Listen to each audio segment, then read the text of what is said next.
A heinous crime was committed when a mentally disabled man was beaten half to death on a Facebook live stream.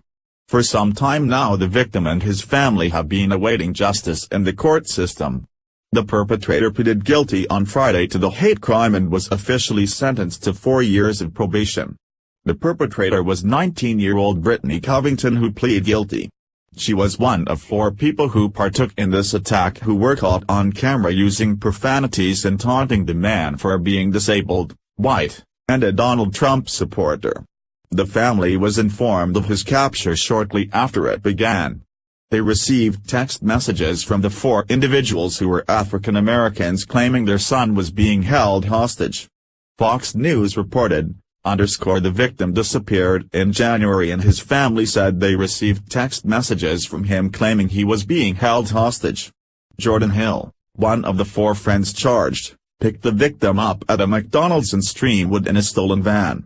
Hill and the victim previously knew each other from high school, the Chicago Sun-Times reported. The two reportedly drove around for 3 days. The video captured the 4 suspects taunting him and cutting his clothes after a play fight in Covington's sister's apartment. The video showed a wound on top of the victim's head and him being pushed by one of the attackers. A neighbor threatened to call police, which resulted in the 4 suspects raiding her apartment and stealing her property, police said. The victim was able to escape during that time. Officers found the victim in torn clothing a block away from the apartment. The videos sparked outrage, including condemnation from then-President Barack Obama, who called the acts despicable.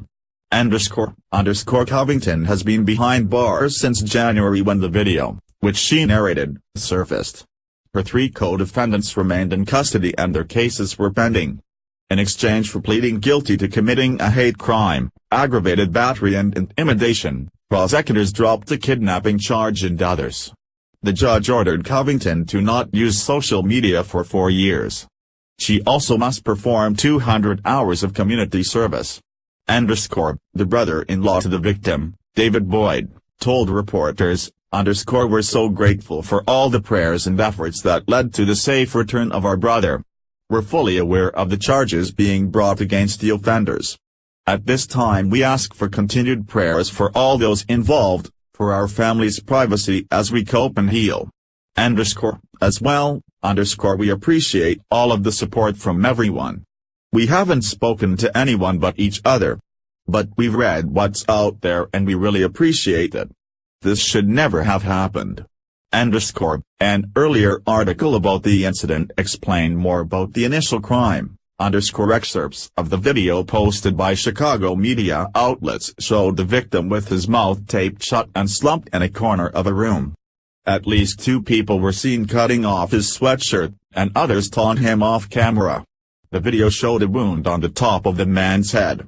One attacker pushed the man's head with his or her foot.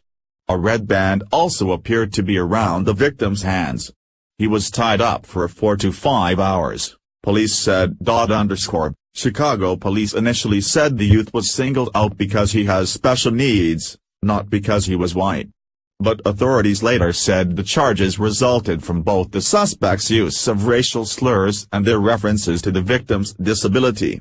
The man's parents reported him missing Monday evening. He does not like telling his parents who he's with, according to a police report. The grandmother of Brittany Covington said the granddaughter she raised from infancy is not this person. Priscilla Covington of Chicago added, "I'm so upset, my head is about to bust open. I don't know if someone influenced her." The uproar over the beating has intensified the glare on Chicago after a bloody year of violent crime and protests against Mayor Rahm Emanuel and a police department accused of brutality and hushing up wrongdoing. The cruelty of the attack and the intense social media exposure. If this is really considered a hate crime in the eyes of the law, then the conviction and sentencing should be considered as such. Just because he is white does not mean the victim should be treated any differently than if he were African American. People cry out whenever crimes are committed against African Americans, but yet when such a callous one takes place against Caucasian victims, such a lenient conviction is giving. People need to be held accountable regardless of their color, religion, or ethnicity. When this story initially hit media outlets, people were outraged.